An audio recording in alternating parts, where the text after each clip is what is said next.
Hello friends, आज के इस क्लास में आप platform volume second set number first देख रहे हो। जैसा कि आप लोगों ने थंबनेल पर देख ही लिया है।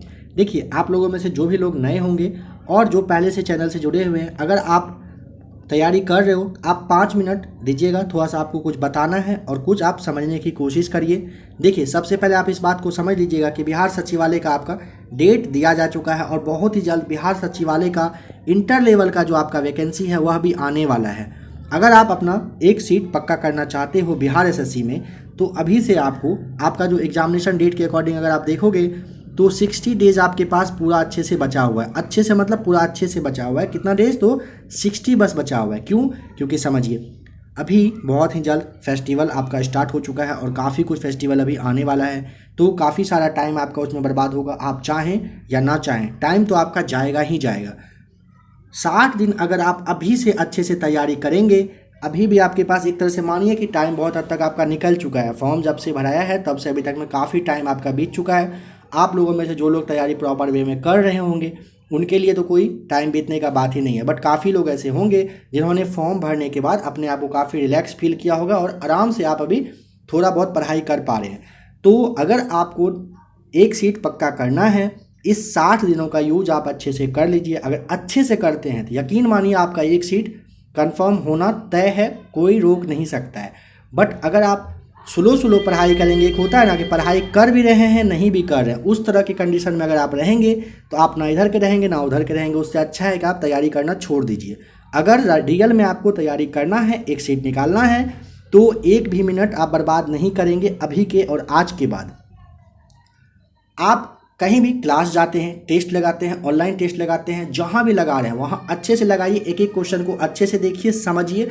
एक ही नंबर से आपका सिलेक्शन होगा या तो नहीं होगा। काफ़ी लोग होंगे जो करंट अफेयर्स को नहीं देख रहे होंगे, तो आप समझ लीजिए करंट अफेयर्स अगर आप बिहार सचिवालय के लिए स्पेशली ऑनलाइन नहीं देख रहे हैं तो अच्छी बात है। टाइम बर्बाद करने से अच्छा है ऑनलाइन ना देख करके आप कोई भी एक मैगजीन उठा लें, 1 महीने का, 2 महीने का, 3 महीने का या फिर पिछले 6 महीने का, और उस बुक को आप अच्छे से पढ़ लीजिए। एक बुक आपके लिए सफिशियंट है। होता क्या है, काफ़ी सारे लोग हैं जो ऑनलाइन क्लास के चक्कर में, करंट अफेयर्स को देखने के चक्कर में काफ़ी टाइम बर्बाद कर रहे हैं। देखिए, अगर आप बीपीएससी की तैयारी कर रहे हो तो आपको ऑनलाइन क्लास देखना ही चाहिए। क्यों? क्योंकि लगभग 25 से 30 क्वेश्चन आपका करंट से रहेगा, तो आप ऑनलाइन देख सकते हैं। बट आपका बिहार सचिवालय में 5 से 10 क्वेश्चन में बिहार स्पेशल और करंट अफेयर्स दोनों क्वेश्चन रहने वाला है। 10 क्वेश्चन आप रख लीजिए, 5 से ज़्यादा ही करंट आपका पूछा जाएगा। तो उसके लिए सबसे बेस्ट है आप किसी भी एक बुक को लेकर के पढ़ लें, या फिर ऑनलाइन क्लास में ही वार्षिकांक या फिर लास्ट 6 महीने का जो भी करंट है उसे आप देख लीजिएगा। 1 से 2 वीडियो, 4 वीडियो में इस तरह से आपको देखना है। या फिर वीक में आप एक दिन अच्छे से 2-3 घंटा आप करंट को देख लीजिए, काफ़ी रहेगा आपके लिए। क्योंकि आपको पता है एक दिन में ना काफ़ी सारा करंट बनता है, सबको देखना पॉसिबल नहीं है आपके लिए, और वैसा आपका पूछा भी नहीं जाएगा। बट करंट को आप छोड़ भी नहीं सकते हैं, इस बात का भी ध्यान रखिएगा। उसके बाद आपको समझना है कि प्रैक्टिस सेट आप जो भी देख रहे हैं, कहीं पे लगा रहे हैं, वहाँ अच्छे से देखिए, डिस्कशन को देखिए, डिस्कशन को समझिए। आप लोगों के लिए अभी तक में काफ़ी सारा लगभग 80 प्लस प्रैक्टिस सेट दिया जा चुका है। 80 प्लस प्रैक्टिस सेट आपको करवा दिया गया है। टेलीग्राम ग्रुप पे भी क्लास आपको अवेलेबल, PDF अवेलेबल करवा दिया गया है। जो लोग को नहीं पता हो टेलीग्राम ग्रुप के बारे में, तो टेलीग्राम का जो लिंक है वो नीचे आपको डिस्क्रिप्शन में दिया जा चुका है। आप वहां से टेलीग्राम ग्रुप को ज्वाइन कर लीजिएगा। आपके पढ़ने में, टेलीग्राम ग्रुप को ज्वाइन करने में और भी किसी तरह का अगर कहीं कुछ प्रॉब्लम आता है तो आप इस नंबर को देख लीजिएगा।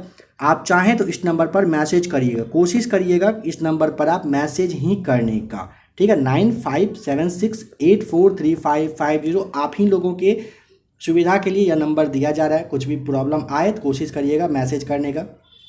इसके अलावा आप समझिएगा कि अभी तक में आपके लिए प्लेटफॉर्म का वॉल्यूम फर्स्ट का जो सेट नंबर 1 to 20 था वो करवा दिया जा चुका है। इसके अलावा प्लेटफॉर्म का ही साइंस का सेट है, वह भी आपको कुछ क्लास उसका दिया जा चुका है। अगर आपको प्लेटफॉर्म साइंस का जो क्लास है कंटिन्यू आगे चाहिए, आप मैसेज उसके लिए मतलब कमेंट आप उसके लिए कर दीजिए, आपको क्लास दे दिया जाएगा।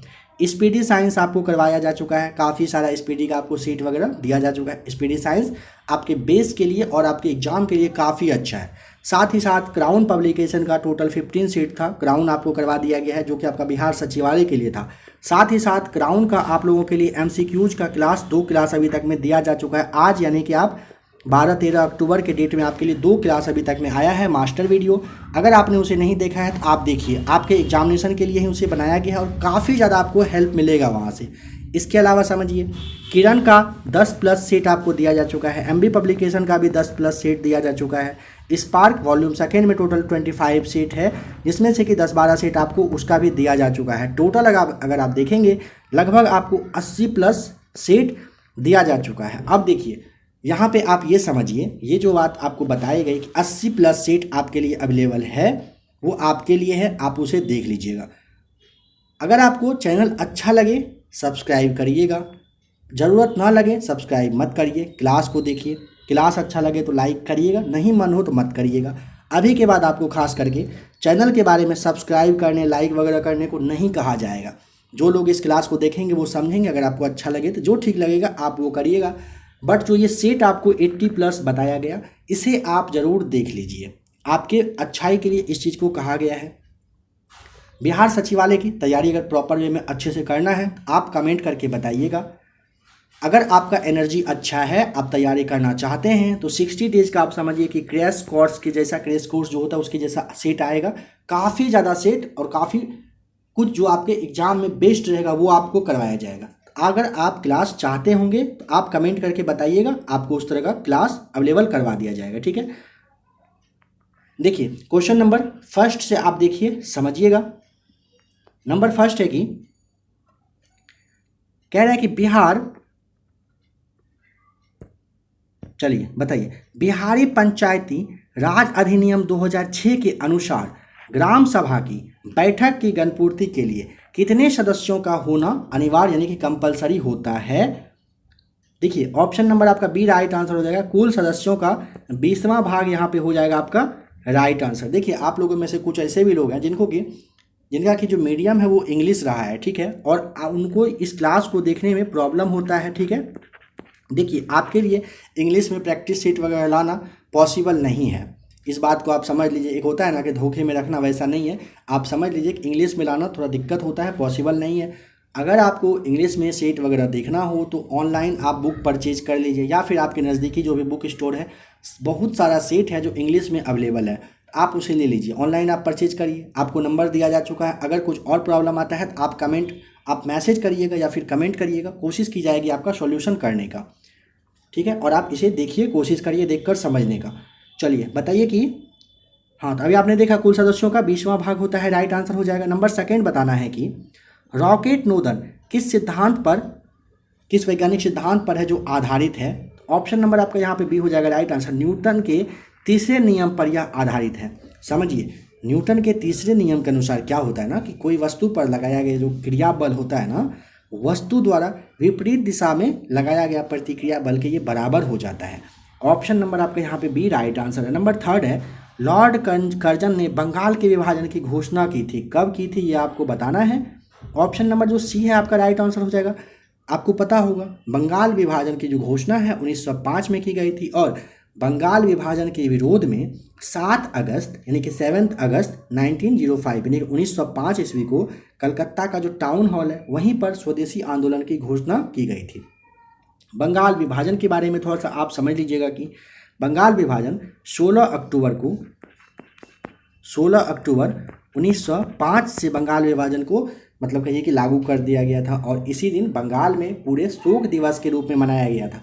यहाँ पे क्वेश्चन यह भी आ सकता है कि बंगाल विभाजन की जो घोषणा के बाद शोक दिवस मनाया गया था वह आपको डेट बता देना है, तो आपको बताना है कौन सा डेट बताइएगा, 16 अक्टूबर 1905 को। ठीक है, रविंद्रनाथ टैगोर के द्वारा कहा गया था, और हुआ था क्या कि इस दिन ना राखी दिवस के रूप में मनाया गया था। अगर पूछेगा कि उस वक्त बताइए कि बंगाल के जो लेफ्टिनेंट गवर्नर थे उसका नाम क्या था, तो एंड्रूज फ्रेजर करके आप ध्यान रख लीजिएगा। ठीक है, एंड्रूज फ्रेजर बंगाल के विभाजन के समय बंगाल के लेफ्टिनेंट गवर्नर रहे थे, इस बात को ध्यान रखना है, काफ़ी इंपॉर्टेंट है। नंबर 4 है, फूलों की जो घाटी है कहाँ पर स्थित है बताइए। नंबर 4 का राइट आंसर ऑप्शन नंबर आपका डी हो जाएगा, हिमाचल प्रदेश और उत्तराखंड हिमालय में। समझिएगा कहाँ पर है, तो हिमाचल प्रदेश और उत्तराखंड हिमालय में यह है। फूलों की घाटी अगर पूछेगा ना नॉर्मली किसे कहा जाता है, तो चमोली, आपको ध्यान आ रहा होगा, नहीं ध्यान है तो आप इसे याद कर लेंगे, किसे, चमोली को कहा जाता है। देखिए आपको जिन लोगों को रामायण के बारे में पता होगा, कहा गया है कि उस काल में जो हनुमान जी संजीवनी बूटी लेने गए थे वो इसी घाटी में पधारे थे, ठीक है, चमोली घाटी यहीं पे वे गए थे। नंबर 5 है, सभी शासकों को 1857 के विद्रोह में शामिल होने के लिए पत्र किसने लिखा था? Option number B right answer हो जाएगा, बहादुर शाह जफर के द्वारा लिखा गया था। देखिए इनका जो शासनकाल है ना, बहादुर शाह जफर का 1837 से लेकर के 1857 तक इनका क्या रहा था? शासनकाल रहा था, ठीक है। आपको पता होगा कि लाल किला जो है, लाल किला में जो एक हीरा महल है, हीरा महल का जो निर्माण है पूछेगा किसने बनवाया था, तो बहादुर शाह जफर के ही द्वारा बनवाया गया था। नंबर 6 है, किस चीनी विद्वान ने भारत में बौद्ध धर्म ग्रंथों का अध्ययन किया था? ऑप्शन ए आपको राइट आंसर यहाँ पे टिक करना है, ह्वेनसांग ने किए थे। इनमें से कौन से नेता है जो नरम दल के नेता नहीं है बताना है, यानी कि गरम दल के हैं वो आपको बताना है। तो ऑप्शन आपका ए रहा सामने, अरविंद घोष। ध्यान रखिएगा, अरविंद घोष नरम दल के नेता नहीं होकर के गरम दल के नेता थे, ठीक है। चलिए नंबर 8 का जवाब बताइए कि रविंद्रनाथ टैगोर द्वारा रचित गीतांजलि मूलतः किस भाषा में लिखी गई थी? ऑप्शन नंबर आपका हो जाएगा बी राइट आंसर, गीतांजलि किस में? बंगाली में लिखा गया था। देखिए गीतांजलि के लिए वर्ष 1913 में रविंद्रनाथ टैगोर साहब को क्या मिला था? नोबेल पुरस्कार दिया गया था। इस बात का भी ध्यान आपको रखना है, काफ़ी इंपॉर्टेंट है। और अगर आप देखिए जैसे में कि एक है मतलब बुक है जिसका क्या नाम है, the story of my deportation, Lala Lajpat Rai के द्वारा। गीता रहस्य आप जानते हो कि बाल गंगाधर तिलक के द्वारा। A nation in making Surendra Nath Banerjee के द्वारा। India wins freedom Maulana Abul Kalam के आज़ाद, इन सब के द्वारा लिखा गया ये फेमस बुक है जो अभी तक आपके सेट में काफ़ी बार आ चुका है। सबसे बड़ी बात, अगर आप लोगों को अभी तक आप लोगों ने बुक और उनके लिखने वाले यानी कि बुक एंड उनके जो ऑथर हैं यानी कि लिखने वाले हैं उनके बारे में क्लास नहीं देखा है तो लूसेंट ऑब्जेक्टिव का क्लास आपको दिया जा चुका है, आप उसे ज़रूर देख लीजिएगा। उसमें टोटल वगैरह ये सारे बुक जो हैं उनको उनके बारे में आपको बताया जा चुका है, आप उसे देखिएगा। वैसे भी आपको ऊपर आई बटन में लिंक शो कर रहा होगा, तो आप वहाँ से देख करके क्लास को वहाँ से आप देख सकते हैं, ठीक है। चलिए नेक्स्ट क्वेश्चन देखिए। ऐसा समझ लीजिएगा आपके बिहार सचिवालय से रिलेटेड जो क्वेश्चन बन सकता है, जो टॉपिक आपका इम्पॉर्टेंट है वो आपको करवा दिया गया है, और वो क्लास अभी बहुत जल्द और काफ़ी कुछ है जो टॉपिक वाइज आपको करवा दिया जाएगा। निम्नलिखित में से किस दवा का सेवन दुश्चिंता को कम करने के लिए किया जाता है? ऑप्शन नंबर बी हो जाएगा राइट आंसर, उपमाशक का। प्रकाश के तरंग सिद्धांत का प्रतिपादन किसने किया था? ऑप्शन नंबर आपका सी राइट आंसर हो जाएगा, हाइजेनबर्ग होगा। देखिए प्रकाश के तरंग सिद्धांत का जो प्रतिपादन है हाइजेनबर्ग के द्वारा किया गया था, ठीक है। यहाँ पे आपका आइजैक न्यूटन है, आपको पता होगा इनके बारे में, गति का नियम इन्हीं के द्वारा दिया गया था, ठीक है। चलिए अब यहाँ पे देखिए नंबर 11, भारत सरकार ने 2024 तक कितने नाभिकीय रिएक्टरों की स्थापना किया जाना का प्रस्ताव मतलब कहिए कि रखा है, प्रस्तावित किया गया है। करंट का क्वेश्चन यहाँ से आपका है, ऑप्शन नंबर आपका ए हो जाएगा राइट आंसर। टोटल 11 का रखा गया है 2024 तक है, 24 तक में। अभी भारत में टोटल 22 नाभिकीय रिएक्टर है, ध्यान रखेंगे अभी तक में कितना है, 22 नाभिकीय रिएक्टर है जो कि टोटल 7 अलग अलग जगहों पर है। नंबर 12 है, निम्नलिखित में से कौन सा बौद्ध वास्तुकला के संबंध में सुमेलित नहीं है बताना है, यानी कि जो गलत आपका दिया हुआ है वो बताइए। तो ऑप्शन ए आपका चैत्य जो आपका वृक्ष है ये गलत हो जाएगा। चैत्य ना बौद्ध धर्म में पूजा स्थल होता है, ठीक है। बाद बाकी स्तूप जो आपका है टोप्स, स्तंभ जो है आपका लक्ष्य, और विहार जो है ये मठ के रूप में आप इसे जानते हो। नंबर 13 यहाँ से देखिए मैथ्स का क्वेश्चन है, आपको क्लास का PDF जो है टेलीग्राम पे मिल जाएगा। नेक्स्ट मॉर्निंग में क्लास का PDF मिल जाएगा, आप वहाँ से मैथ्स और रीजनिंग को फिलहाल चाहें तो सॉल्व कर लीजिएगा। आज के इस क्लास में GK को देख रहे हैं, ध्यान से देखिएगा, ठीक है। चलिए इसके बाद आपका जो है ना नंबर 13 के बाद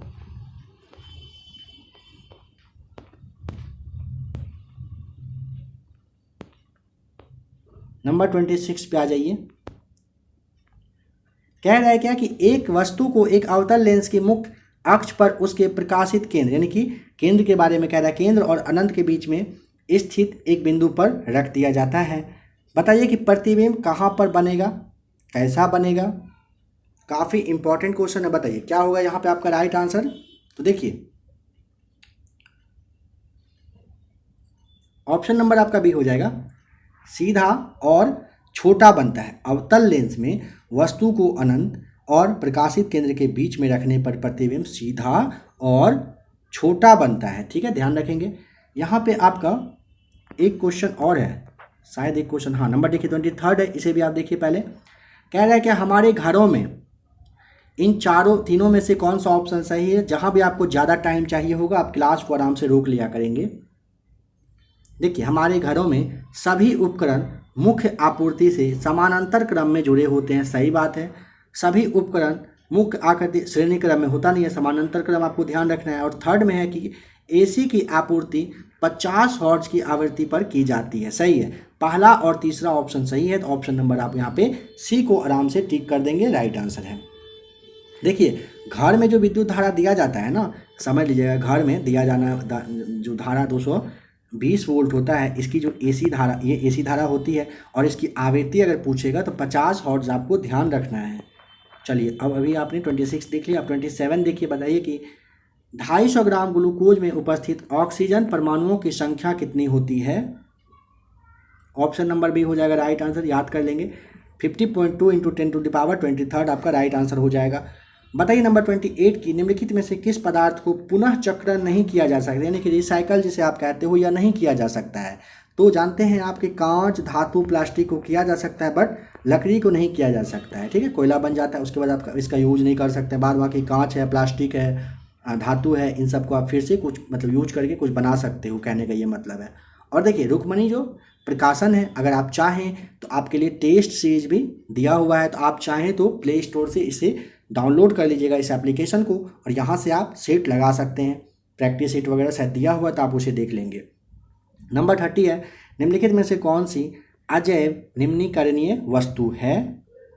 तो राइट आंसर आपका हो जाएगा यहाँ पे ऑप्शन नंबर डी, नायलॉन आपका सही जवाब है। नायलॉन अजैव निम्नीकरणीय वस्तु है। बाद बाकी आपका जैसे लकड़ी है, कागज है, घास है, ये सारे जैव निम्नीकरणीय हैं। ठीक है, देखिए, जैव अपघटक और अजैविक अपघटक होता है ना, तो जैव अपघटक क्या होता है, मतलब कहिए कि बैक्टीरिया के द्वारा जिसे विघटित किया जा सके, जैसे में कि पौधा है, जानवर है, सब्जी है, फल है, ये सारे जो है ना आपके जैविक अपघटे होते हैं। और अजैविक अगर आप जानना चाहो तो ये मतलब बैक्टीरिया के द्वारा ऐसे नहीं, मतलब कहिए कि आप उसे मतलब विघटित नहीं किया जा सकता है। ठीक है, चलिए नंबर अब 32 आप देखेंगे, क्योंकि 31 में यहाँ पे आपको रीजनिंग का सवाल है, सॉल्व आप इसे कर लीजिएगा। ठीक है, पीडीएफ तो आपको क्लास का टेलीग्राम पे एबीसी एकेडमी पर मिल जाएगा। आप चाहें तो एबीसी एकेडमी लिख के टेलीग्राम पे सर्च करिए, आपको चैनल का लोगो आपको पता है, जो आप लोगो देख पा रहे हो एबीसी लिखा हुआ सेम आएगा, आप उसे ज्वाइन कर लेंगे। नंबर 32 है, कोशिका में लयनकाय, जिसे आप लाइसोसोम के नाम से जानते हैं, इसका कार्य बताना है, क्या होता है। तो ऑप्शन आपका डी यहाँ पे राइट आंसर होगा। कोशिका द्वारा ग्रहण की गई सामग्री को पचाना होता है। निम्नलिखित में से कौन सा भारत की संसद का अंग नहीं है। नंबर 33 का राइट आंसर बताइए। देखिए, राज्यसभा, लोकसभा और राष्ट्रपति से ही मिलकर क्या बनता है, संसद बनता है। मंत्रिमंडल ये हो जाएगा आपका, इसका मतलब नहीं, अंग नहीं है। चलिए नंबर 35 है, भूकंप, ज्वालामुखी। देखिए, भूकंप, ज्वालामुखी विस्फोट और भूस्खलन को इन चारों में से किसके रूप में वर्गीकृत किया जा सकता है। ऑप्शन ए, भूगर्भीय संकट के रूप में। भारतीय संविधान का कौन सा अनुच्छेद चुनाव आयोग की संरचना से संबंधित है। नंबर 36 का बताना है, राइट आंसर क्या हो जाएगा। तो देखिए, ऑप्शन नंबर जो आपका यहाँ पे डी है, ध्यान आ रहा होगा आपको, अनुच्छेद 324 है, बिल्कुल सही जवाब। भारतीय संविधान का अनुच्छेद 324 चुनाव आयोग की संरचना से संबंधित है। ध्यान रखिएगा, संविधान का जो भाग आपका 15 है, उसी के तहत 324 से लेकर 329 तक ना, 324 से 29 तक जो आपका निर्वाचन वगैरह है, इससे रिलेटेड है। ठीक है, खाद्य निगम अधिनियम को संसद के दोनों सदनों में किस वर्ष पारित किया गया था। ऑप्शन नंबर आपका बी राइट आंसर, वर्ष 1964 में किया गया था। ठीक है, देखिए थोड़ा सा यहाँ पे आपको समझना है कि खाद्य निगम जो है ना, भारतीय खाद्य निगम, जिसे आप FCI कहते हैं, फूड कॉरपोरेशन ऑफ इंडिया, उपभोक्ता मामले, खाद्य एवं सार्वजनिक वितरण मंत्रालय की खाद्य और जो सार्वजनिक वितरण विभाग है, इसके ही अंतर्गत शामिल किया गया है। अगर इसका पूछेगा, इसे समझिए कि इस अधिनियम को, भारतीय खाद्य अधिनियम को ना 1964 के तहत मतलब कहिए कि लाया गया था, 1965 में से स्थापित किया गया था। ठीक है,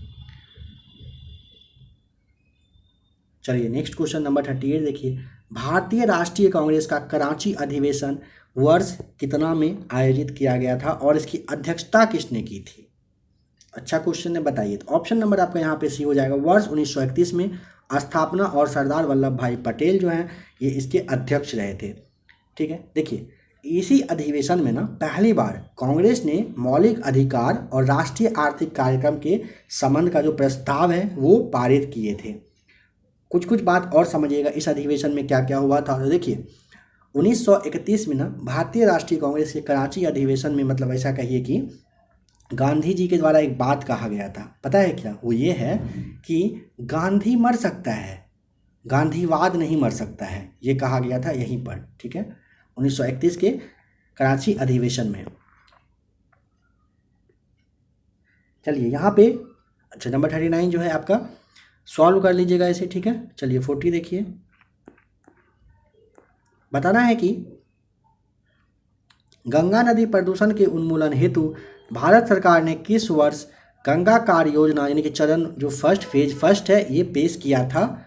नंबर 40 का राइट आंसर आपका क्या हो जाएगा? ऑप्शन बताइए यहाँ पे आपका। तो ऑप्शन नंबर आपका ए सही जवाब हो जाएगा, 1985 में किया गया था। ठीक है, गंगा नदी में प्रदूषण के उन्मूलन हेतु ना भारत सरकार ने 1985 में गंगा कार्य योजना यानी कि फेज फर्स्ट को स्टार्ट किया गया था। इसके बाद आप समझिए 4 नवंबर 2008 में, देखिए वर्ष 2008 में गंगा को राष्ट्रीय नदी के रूप में मान्यता दिया जा चुका है। गंगा का जो उल्लेख है ऋग्वेद में पूछेगा कितनी बार किया गया है? 1 बार किया गया है। चलिए नंबर 41 देखिए, निम्नलिखित में से कौन भारतीय संविधान की मसौदा समिति के सदस्य नहीं रहे थे? Option number A KM Panicker और NH कुंजरू जो हैं ये सदस्य नहीं रहे थे। ठीक है, BR अम्बेडकर साहब की अध्यक्षता में गठित हुआ था प्रारूप समिति यानी कि मसौदा समिति, आप इसे ध्यान रखिएगा। ठीक है, चलिए नंबर 42 है, 26 जनवरी 2019 तक जो जानकारी मिला था उसके अनुसार लोकसभा में कितना सीट अनुसूचित जाति के लिए है और कितना सीट है जो अनुसूचित जनजाति के लिए है? तो 42 का ऑप्शन आपको ए। देखिए 26 जनवरी 2019 तक जानकारी मिला है, उसके आधार पे बताया जा रहा है कि लोकसभा में 84 सीट है जो अनुसूचित जाति के लिए है और 47 यानी कि 47 सीट है जो अनुसूचित जनजाति के लिए आरक्षित किया गया है। नंबर 43, प्रधानमंत्री रोजगार योजना वर्ष कितना में शुरू किया गया था? ऑप्शन नंबर सी हो जाएगा, वर्ष 1993 में प्रधानमंत्री रोजगार योजना की शुरुआत की गई थी। कुछ कुछ और आप समझ लीजिएगा, जैसे राष्ट्रीय ग्रामीण रोजगार गारंटी योजना आप जानते हैं वर्ष 2006 में पेश किया गया था। यह भी क्वेश्चन आपका एग्जाम में आ सकता है, काफ़ी बार पूछा जा चुका है। अगर पूछेगा कि JP रोजगार गारंटी योजना कब आया था तो वर्ष 2002 और 3 के बीच में यह आया था। स्वर्ण जयंती ग्राम जो स्वरोजगार योजना है ये 1999 में आया था।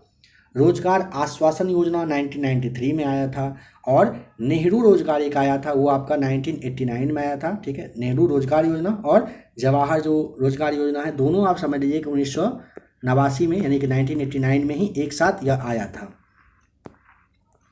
नंबर 45 है, बांग्लादेश की ग्रामीण बैंक की स्थापना इन चारों में से कब हुई थी? ऑप्शन ए हो जाएगा राइट आंसर, वर्ष 1983 में। आपको एक बात यहाँ पे ध्यान रखना है, काफ़ी इंपॉर्टेंट, बहुत बार सेट में यह भी आ चुका है। प्रोफेसर जो थे मोहम्मद यूनुस, अगर आपको नाम ध्यान हो, इन्हीं को यह श्रेय दिया जाता है। बांग्लादेश में ना ग्रामीण बैंक के संस्थापक कौन थे? तो मोहम्मद यूनुस, आपको नाम ध्यान रखना है। ठीक है, इनके द्वारा ही कहिए कि स्थापित किया गया था ग्रामीण बैंक को। मोहम्मद यूनुस को वर्ष 2006 ईस्वी में ना एक प्राइज़ मिल चुका है, अगर आपको ध्यान हो तो नोबेल का शांति प्राइज़ मिल चुका है। ठीक है, और अगर पूछेगा भारत में क्षेत्रीय ग्रामीण बैंक की स्थापना कब हुई थी तो 2 अक्टूबर 1975 को भारत में क्षेत्रीय ग्रामीण बैंक की स्थापना की गई थी। धामेक स्तूप किस राज्य में स्थित है? ऑप्शन नंबर बी हो जाएगा उत्तर प्रदेश में। मौलिक कण की खोज के संबंध में निम्नलिखित में से कौन सा मिलान यहाँ पे सही नहीं है बताना है। तो देखिए यहाँ पे इलेक्ट्रॉन का J Thomson, neutron James Chadwick, proton का रदरफोर्ड, अल्फा कण का यहाँ पे जो थॉमसन दिया हुआ ये आपका गलत होगा ना, रदरफोर्ड के द्वारा किया गया था, आपको ध्यान हो अगर तो नहीं है तो याद कर लेंगे। चलिए बताइए, एक तुर्क गुलाम यहाँ पे तरगी के विद्रोह को दबाने के दौरान ज्वर के कारण मोहम्मद बिन तुगलक की मृत्यु किस स्थान पर हुई थी? इनकी मृत्यु हुई थी कहाँ पर ये बताइए। ऑप्शन नंबर आपका सी हो जाएगा, थट्टा में हुआ था, ध्यान रखिएगा, ठीक है। अगर पूछेगा मोहम्मद बिन तुगलक की मृत्यु है ना सिंध के थट्टा में हुई थी, कहाँ पर? सिंध के थट्टा। डेट आपको जानना हो तो जान लीजिए, 20 मार्च 1351 में इसकी मृत्यु हो गई थी। चलिए बताइए, निम्नलिखित में से किसने 1828 में ब्रह्म समाज की स्थापना, ब्रह्म समाज के संस्थापक के बारे में बताइए कौन थे? काफ़ी बार बताया जा चुका। ऑप्शन नंबर बी राजा राम मोहन राय आपका राइट आंसर हो जाएगा। नंबर 50 देखिए, केसरिया स्तूप की खोज 1998 ईस्वी में निम्नलिखित पुरातत्वविदों में से किसके नेतृत्व में एक खुदाई के दौरान हुई थी? ऑप्शन ए के मोहम्मद के, मतलब कहिए कि नेतृत्व में खुदाई हो रही थी और केसरिया स्तूप 1998 में मिला था, ठीक है। बिहार के चंपारण जिला में ही या केसरिया नामक जगह पर स्थित है। मौलिक कण के आवेश के संबंध में निम्नलिखित में से कौन सा कथन विकल्प है जो आपका गलत यहाँ पे दिया हुआ है? ऑप्शन नंबर बी, यहाँ पे न्यूट्रॉन का ये आपका गलत हो जाएगा, ठीक है। इसका आवेश पूछेगा तो 0 होता है। निम्नलिखित में से कौन हिंदू विधवा पुनर्विवाह अधिनियम 1856 के सबसे प्रमुख प्रचारक थे? Option A Ishwar Chandra Vidyasagar. ग्राम पंचायत के स्टाफ के अंतर्गत निम्न में से कौन शामिल नहीं होता है, शामिल नहीं है? तो पंचायत सचिव है, ग्राम पंचायत का कार्यकाल प्रभारी भी है और ग्राम पंचायत का अवैतनिक कर्मचारी भी है, लेकिन जिला निर्वाचन पदाधिकारी नहीं होता है, ग्राम पंचायत स्टाफ के रूप में से नहीं आप कह सकते हैं। आँखों का कौन सा भाग रेटिना की बाहरी परत को ऑक्सीजन और पोषण प्रदान करता है? ऑप्शन नंबर ए हो जाएगा, कोराइड यानी कि रक्तक जो पटल है यही करता है। चलिए नेक्स्ट क्वेश्चन देखते हैं। नेक्स्ट क्वेश्चन आपका है नंबर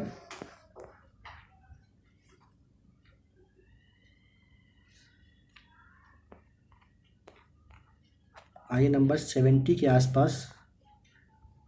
चलिए बताइए कि कुल्हड़ सबसे अच्छा निपटान योग यानी कि डिस्पोजेबल चाय का प्याला नहीं है, इसका एक कारण क्या है? तो इसका एक कारण होता है ऑप्शन नंबर बी, कुल्हड़ों के लिए उपयोग किए जाने वाला कच्चा माल क्या होता है? मूल्यवान होता है, ठीक है। इसको आप ध्यान रख लीजिएगा। चलिए नेक्स्ट है, सोने के निम्नलिखित के किस गुण के कारण यह आभूषण बनाने के लिए उपयुक्त होता है? ऑप्शन नंबर आपका सी राइट आंसर हो जाएगा, उच्च तन्यता और उच्च आघात वर्धनता। कहने का मतलब आपको पता होना चाहिए, सबसे पहले इस बात को समझिए कि अधिक तन्यता के गुण के ही कारण ना 1 ग्राम सोने से ना लगभग 2 किलोमीटर लंबी एक कहिए कि पतला वाला तार बनाया जा सकता है। इसीलिए ऑप्शन नंबर सी आपका यहाँ पे राइट आंसर है। और शुद्ध सोना का पूछेगा तो 24 कैरेट होता है शुद्ध सोना। मनुष्य के शरीर में सबसे बड़ी ग्रंथि है कौन सी? ऑप्शन नंबर ए हो जाएगा, लीवर होता है सबसे बड़ी ग्रंथि। अगर पूछेगा लीवर का वेट तो लगभग 1.5 से लेकर के 2 kg के आसपास इसे आप बता देंगे। ब्लीचिंग पाउडर का उपयोग निम्नलिखित में से किसमें नहीं किया जाता है?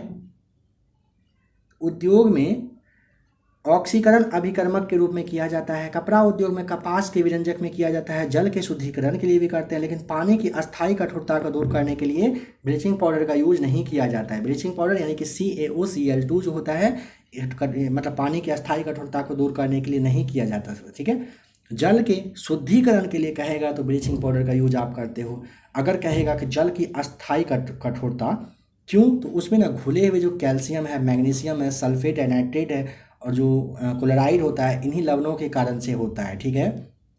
अगर कहेगा इसे दूर करने का तो सोडियम कार्बोनेट के साथ अगर जल को आप उबालोगे ना तो जल की अस्थायी कठोरता इससे क्या हो जाता है? दूर हो जाता है। नंबर 76 है, मानचित्रों में बताइए इन सब में से ऑप्शन नंबर आपका हो जाएगा डी राइट आंसर, सार्वभौमिक पारंपरिक प्रतीकों का उपयोग किया जाता है। पंपास, घास का मैदान है किस देश में पाया जाता है? ऑप्शन नंबर ए आपका हो जाएगा राइट आंसर, अर्जेंटीना में। बहुत ही जल्द इसका भी क्लास आपको मिल जाएगा।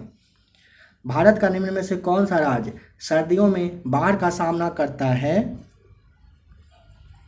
तो राइट आंसर 78 का ऑप्शन नंबर आपका हो जाएगा बी सही जवाब, तमिलनाडु। देखिए क्या होता है ना, भारत का जो तमिलनाडु राज्य है ना, सर्दी में बाढ़ का सामना करता है, क्योंकि ना यानी कि ऐसे समझिए जाड़े के दिन में ना तमिलनाडु के तट पर वर्षा लौटते हुए जो मतलब वर्षा लौटते हुए मानसून के वजह से हो जाती है और वहाँ पे बाढ़ आते रहता है। चलिए नंबर 79 देखिए, नगर पंचायत की सदस्य संख्या कितनी होती है बताइए? नगर पंचायत में सदस्यों की जो संख्या है कितनी? तो ऑप्शन नंबर आपका ए राइट आंसर होगा, 10 से लेकर 25 तक। निम्नलिखित में से कौन सा संस्थान स्वास्थ्य क्षेत्र के अंतर्गत आता है? 80 का ऑप्शन नंबर आप यहाँ देखने के साथ समझ जाएंगे, ICMR होता है। देखिए ICMR स्वास्थ्य क्षेत्र का मतलब कहिए के अंतर्गत आता है, यानी कि इसका फुल फॉर्म क्या होता है ये समझिए, Indian council of medical research होता है। स्थापना अगर पूछ लिया जाए तो 1911। फ्रेंड्स आप हर एक पॉइंट को ध्यान से देखिए, समझिएगा। क्लास का PDF भी आपको मिल जाएगा, वहाँ से भी आप अच्छे से रिवाइज कर लीजिएगा। जरूरी नहीं है यही क्वेश्चन पूछेगा किस क्षेत्र के अंतर्गत आता है, ठीक है। यह भी पूछा जा सकता है ना स्थापना कब हुआ था, ठीक है। इसीलिए इन सारे बातों को ध्यान रखिएगा। ICMR वर्ष 1911। UGC है, UGC की स्थापना 1953 में हुई थी। NCTE जो है इसका हुआ था 1995 में। NCERT का पता है आपको? अगर पता हो तो ध्यान करिए। अगर आपका 1961 है तो आप बिल्कुल सही हो। 1961 में NCERT की स्थापना मतलब कहिए कि की गई थी। चलिए बताइए 82 में कि भारत के निम्नलिखित में से किस राज्य या फिर संघीय प्रदेश की सीमा नेपाल से नहीं लगती है? ऑप्शन सी जम्मू और कश्मीर की नहीं लगती है, उत्तर प्रदेश, उत्तराखंड, बिहार, इन सब की सीमा लगती है, ठीक है।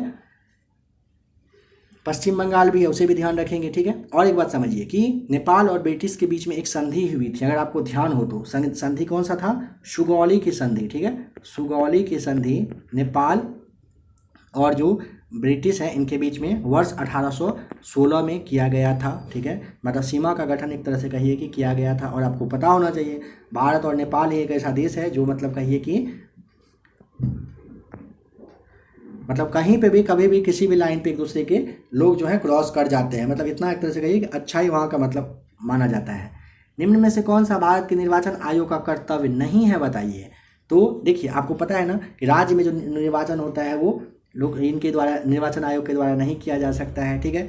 ऑप्शन नंबर सी स्थानीय चुनाव करवाना, ये किसका काम होता है? राज्य में मतलब स्थानीय चुनाव के बारे में कहा गया। चुनाव कराने का निर्देश जारी करना, चुनावों का पर्यवेक्षक करना, चुनाव जो आपका नियंत्रण और चुनाव संचालन है ये करना, फिर परिसीमन करना होता है, ये सारे काम उन्हीं का होता है। मतदाता का सूची तैयार करना, सारे काम भारतीय निर्वाचन चुनाव आयोग का ही होता है। मतलब स्थानीय चुनाव यानी कि मुखिया वगैरह का जो होता है वो राज्य सरकार के द्वारा किया जाता है। भारत का जो संविधान है इन चारों में से किसके बीच में निर्मित हुआ था बताइए? ऑप्शन नंबर आपका यहाँ पे बी राइट आंसर, दिसंबर 1946 और नवंबर 1949। कहने का मतलब है भारत का संविधान दिसंबर 1946 और नवंबर 1949 ईस्वी के बीच में ही बना था, ठीक है। संविधान सभा का प्रथम बैठक पूछेगा 9 दिसंबर 1946, याद रखना है। संविधान सभा और संविधान जो बनकर कब तैयार हुआ था? 26 नवंबर 1949। संविधान सभा का अंतिम बैठक पूछेगा, आपको बताना है कि 24 नवंबर 1950 को अंतिम बैठक हुआ था, ठीक है। संविधान सभा का अंतिम बैठक 24 माफ़ कीजिएगा नवंबर नहीं था ना, जनवरी में हुआ था। 24 जनवरी 1950 को बैठक हुई थी, ठीक है। अगर पूछेगा संविधान सभा का विचार सबसे पहले किसने, तो MN राय आपको नाम ध्यान रखना है। चलिए अब आपको बताना है कि नेशनल पीपल्स पार्टी जो पहले एक राजनीतिक दल थी, इसको किस वर्ष में राष्ट्रीय राजनीतिक दल के रूप में मान्यता दे दिया गया? तो 86 का ऑप्शन नंबर भी हो जाएगा। वर्ष 2019 में इसे राष्ट्रीय पार्टी का मान्यता मिला, ठीक है। और जो आपका 2020 का डेटा था उसके हिसाब से आप इसे भी समझ लीजिएगा कि टोटल 8 राष्ट्रीय पार्टी हैं, जिसमें कि राष्ट्रीय कांग्रेस पार्टी, भारतीय कम्युनिस्ट पार्टी, मार्क्सवादी कम्युनिस्ट पार्टी, भारतीय जो जनता दल है, फिर आपका बहुजन समाज पार्टी है, एक है आपका राष्ट्रवादी कांग्रेस पार्टी, फिर आपका TMC यानी कि तृणमूल कांग्रेस पार्टी है, नेशनल पीपुल्स पार्टी है। ये सारे आपको ध्यान रख लेना है, ठीक है। चलिए आपने 87 के बाद 86 के बाद 88 पे आइए और बताइए कि भारत पर 1929 ईस्वी में महामंदी के प्रभाव के संबंध में निम्नलिखित में से कौन सा कथन है जो सही नहीं है? देखिए भारत का आयात और निर्यात लगभग आधा हो गया था, सही है। गेहूं के मूल्य में लगभग 50% की गिरावट आ गई थी, सही है। औपनिवेशिक सरकार ने राजस्व मांगों को कम कर दिया था, नहीं ये तो आपका गलत है, ठीक है। और किसान गहरे कर्ज में डूब गए थे, यह भी आपका सही है। ऑप्शन नंबर तीसरा आपका गलत हो जाएगा, ठीक है।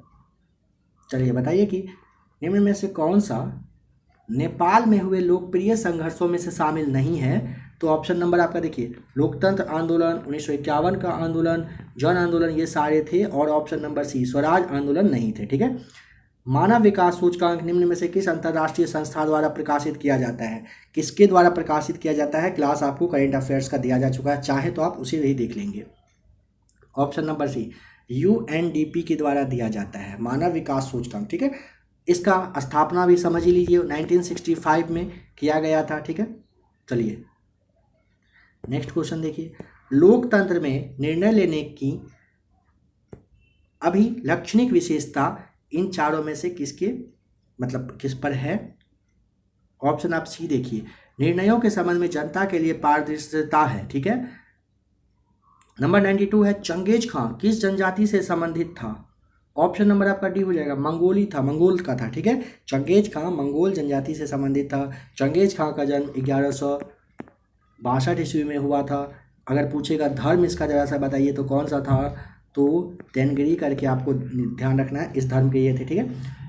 चंगेज खां अपने आप को एक वर्ड कहा करते थे, पता है क्या कहा करते थे? ईश्वर का अभिशाप, ठीक है। चलिए नेक्स्ट क्वेश्चन देखिए, मंडल आयोग की स्थापना के समय भारत के जो प्रधानमंत्री है वो कौन थे? Option number B, Morarji Desai. समझिएगा 1 जनवरी देखिए 1 जनवरी 1979 को, यानी कि 1 जनवरी 1979 को ना बीपी मंडल की अध्यक्षता में पिछड़ा वर्ग बनाया गया था, ठीक है। मंडल आयोग, ध्यान रखेंगे, मंडल आयोग ने 1980 में अपना रिपोर्ट सरकार को सौंप दिए थे, ठीक है। और इन्हीं के द्वारा कहा गया था कि मतलब जो ये ओबीसी को आरक्षण देना चाहिए, ठीक है। तो मंडल आयोग ने 1980 में अपने रिपोर्ट में सरकार को जो सौंपी उसमें कही गई, और उस वक्त जो प्रधानमंत्री हैं तो वे वीपी सिंह रहे थे, ठीक है। और मतलब थोड़ा सा यहाँ पे समझ लीजिएगा कि कहने का मतलब है कि अगस्त 1990 में, ठीक है, 1990 में ना प्रधानमंत्री जो थे वीपी सिंह थे, इन्होंने ही मंडल आयोग के रिपोर्ट को लागू कर दिया था, ठीक है। और मंडल आयोग के बारे में कहेगा कि रिपोर्ट कब पेश किया गया था? तो 90 से 10 साल पहले, यानी कि 1980 में इन्होंने अपना रिपोर्ट पेश किया था। गठन उसका अगर पूछेगा तो यहाँ पे देखिए, गठन हुआ था इस डेट को, रिपोर्ट पेश किया गया था 80 में, और रिपोर्ट जो है मतलब लागू करने के बाद 1990 आपको ध्यान रखना है, रिपोर्ट को लागू कर दिया गया था। और 27% जो है ना आरक्षण देने का जो मतलब आरक्षण दिया गया था इन्हीं को, मतलब इसी मंडल के, यही मंडल आयोग की रिपोर्ट के बाद। नंबर 94 बताइए, यदि किसी व्यक्ति को उसकी जाति के आधार पर सरकारी नौकरी देने से वंचित किया जाता है तो यह भारतीय संविधान द्वारा प्रदान किए गए निम्नलिखित मौलिक अधिकारों में से किसका उल्लंघन होता है?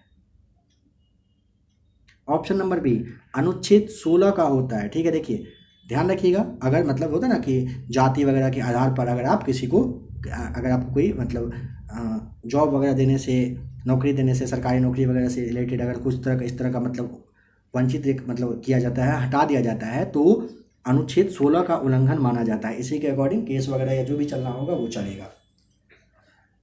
95 है करेंट का क्वेश्चन, प्रधानमंत्री नरेंद्र मोदी की जीवनी, मोदी इन चारों में से एक, तारे का जो अतुल्य है उदय, ये किसके द्वारा लिखा गया? इन चारों ऑप्शन में से बताइए किसके द्वारा लिखा गया था? 95 का right answer option number B, Tarun Vijay, आपको नाम ध्यान रखना है। हिंदुस्तान एरोनॉटिक्स लिमिटेड का मुख्यालय कहाँ पर है? ऑप्शन बी, बेंगलुरु, आपको ध्यान रखना है, यानी कि HAL इसे आप शॉर्ट में कहते हो। और इसका जो स्थापना है वर्ष 1940 में की गई थी। देखिए जैसे यहाँ पे आप 97 क्या है, एक विषम ज्ञात कीजिए, मतलब एक जो है अलग है इन सब से, क्या होगा यहाँ पे बताइए तो? ऊंट एवं दहाड़ना, देखिए हाथी एवं चिगराना, घोड़े का हिनहिनाना होता है, कुत्ते का भौंकना होता है, क्या ऊंट दहाड़ता है? याद करिए, बिल्कुल नहीं, ऊंट दहाड़ना यहाँ पे आपका गलत हो जाएगा। ऑप्शन आप यहाँ पे चाहें तो सी टिक कर सकते हैं। 97 के बाद 98 देखिए, 98, 99। चलिए अब यहाँ से आ जाइए आप 109 पे। बताइए कि पानी के शुद्धिकरण की कौन सी पद्धति जो है कीटाणुओं को नहीं मारती है। ऑप्शन नंबर बी हो जाएगा, छानने से नहीं मारता है, उबालना, आचमन विधि, या फिर क्लोरीकरण करने से क्या होता है, पानी का शुद्धिकरण में कीटाणु जो होते हैं ये सारे मर जाते हैं, बट छानने से मरता नहीं है। ठीक है, वह सर्वाधिक सुविधापूर्ण दूरी जिस पर कोई व्यक्ति सामान्य आँखों से पढ़ सकता है। ऑप्शन आपको पता है, ए यहाँ पे आपका हो जाएगा 25 सेंटीमीटर होता है ना, तो ऑप्शन नंबर ए आपका बिल्कुल सही जवाब हो जाएगा। फलों के रस में मिलाए जाने वाले खमीर में होने वाले अवायवीय श्वसन में शर्करा किस रासायनिक पदार्थ में बदल जाता है। ऑप्शन नंबर डी हो जाएगा एल्कोहल में। चुंबक का वह महत्वपूर्ण गुण जिसका उपयोग नाविकों तथा यात्रियों के द्वारा प्राचीन काल से किया जाता रहा है, कौन सा है। ऑप्शन नंबर सी दिशा संबंधी गुण आपका राइट आंसर हो जाएगा। नंबर 115 बताइए कि 4 कक्षीय हृदय वाले सरीसृप का नाम यहाँ पे आपको चुनना है, तो ऑप्शन नंबर आपका हो जाएगा 115 का डी राइट आंसर, मगरमच्छ होता है। ध्यान दीजिएगा, मगरमच्छ का हृदय 4 कक्षीय होता है। ठीक है, अगर पूछेगा कि छिपकली का हृदय बताइए तो कैसा होता है, तो छिपकली आपको 3 बता देना है। छिपकली का जो हृदय है ना 3 कक्षीय होता है। ठीक है, हृदय, धमनियाँ तथा शिराएं एक साथ कार्य करते हैं, यह संगठन के लिए किस स्तर का उदाहरण है। ऑप्शन नंबर आपका यहाँ पे बी हो जाएगा राइट आंसर, अंग प्रणाली आपका बिल्कुल सही जवाब हो जाएगा। ठीक है, चलिए नंबर 117 देखिए, सबसे मतलब कह रहा है कि ज़्यादा समय तक संग्रहित करने से कौन सा विटामिन नष्ट हो जाता है। ऑप्शन नंबर आपका ए हो जाएगा विटामिन सी। कहने का मतलब है ना, आप ये समझिए सबसे ज़्यादा मतलब अगर मतलब संग्रहित करके रखेंगे तो विटामिन सी खत्म हो जाता है। विटामिन सी को आप स्कर्बिक एसिड के नाम से जानते हैं, इसकी कमी से स्कर्वी रोग होता है। विटामिन सी को ज़्यादा मतलब कहिए कि खाना पकाने से या फिर ज़्यादा धोने से ये ख़त्म हो जाता है। ठीक है, विटामिन डी आप जानते हो, सी के बाद डी देखिए, इसे कैल्शियोफेनॉल कहा जाता है, इसकी कमी से रिकेट्स नामक बीमारी होता है। ठीक है, चलिए 137 के बाद अब चलते हैं 138 पर। ठीक है, 138 में आप देखेंगे कि कह रहा है मानव शरीर के किस अंग से इंसुलिन का स्राव होता है। Option number A right answer हो जाएगा अग्नाशय का। ठीक है, समझिएगा, अगर पूछेगा कि खोज कब की गई थी, 1921 में इसकी खोज की गई थी, ध्यान रखेंगे। ठीक है, बताइए कि ऊटी और कोडाई कनाल जैसे पहाड़ी वाले स्थान पर आप भारत के किस राज्य में आएंगे। समझ पाए, अगर आप ऊटी में हैं या फिर कोडाई कनाल जैसे पहाड़ी पर हैं, आप वो भारत के मतलब किस राज्य में, आपसे कहने का ये मतलब है। तो ऑप्शन ए हो जाएगा तमिलनाडु में है, ध्यान रखेंगे। देखिए और एक बात समझिएगा, जैसे कोडाई कनाल को है ना वर्ष 1845 ईस्वी में हिल स्टेशन के रूप में मतलब इसे बनाया गया था। यह भी सवाल पूछा जा सकता है, इसीलिए हर एक पॉइंट को समझ लेंगे।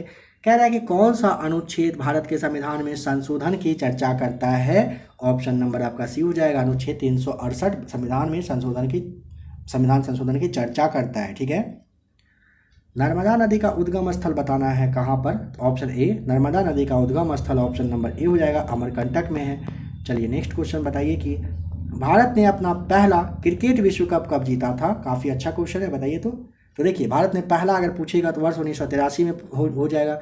दूसरा हो जाएगा वर्ष 2011, आपको ध्यान होगा। ठीक है, पहला जो 2 विश्व कप स्टार्ट हुआ था ना, यानी कि 1975 में 1975 में स्टार्ट हुआ था, वेस्ट इंडीज़ जीता था। नेक्स्ट वाला भी वेस्ट इंडीज़ जीता था। और एक बात यहाँ पे समझिए, करेंट का क्वेश्चन है कि नेक्स्ट ईयर जो वर्ष 2023 में क्रिकेट का जो विश्व कप होने वाला है वो भारत में रखा गया है, भारत में ही होगा। और अगर सबसे ज़्यादा बार पूछता है किसने, तो ऑस्ट्रेलिया ने अभी तक वर्ल्ड कप जीता है।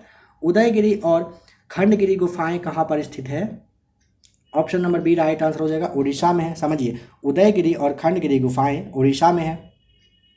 उदयगिरी और खंडगिरी गुफा भुवनेश्वर के पास में ही एक पहाड़ी है, वहीं पर मतलब पास मतलब 2 कहिए कि पहाड़ी के रूप में है। ठीक है, उसके बाद और समझेंगे कि उदयगिरी में अगर आपसे पूछ लेगा ना, काफ़ी इम्पोर्टेंट है, थोड़ा सा समझ लेंगे इसे आप। उदयगिरी में टोटल 18 और ये आपका जो खंडगिरी है इसमें टोटल 15 गुफाएं हैं, ठीक है। मतलब कहिए कि गुफा में ना जैन साधु से संबंधित मतलब कुछ गुफा भी है इसी में से।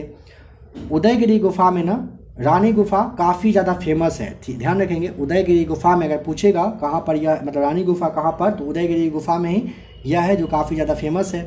और हाथी गुफा आप एक ध्यान रखेंगे, हाथी गुफा जो है राजा खारवेल से संबंधित है और यह भी ना उदयगिरी पहाड़ी में ही है। हाथी गुफा जो है ना उदयगिरी में ही पहाड़ी में है, इस बात का भी ध्यान रखना है।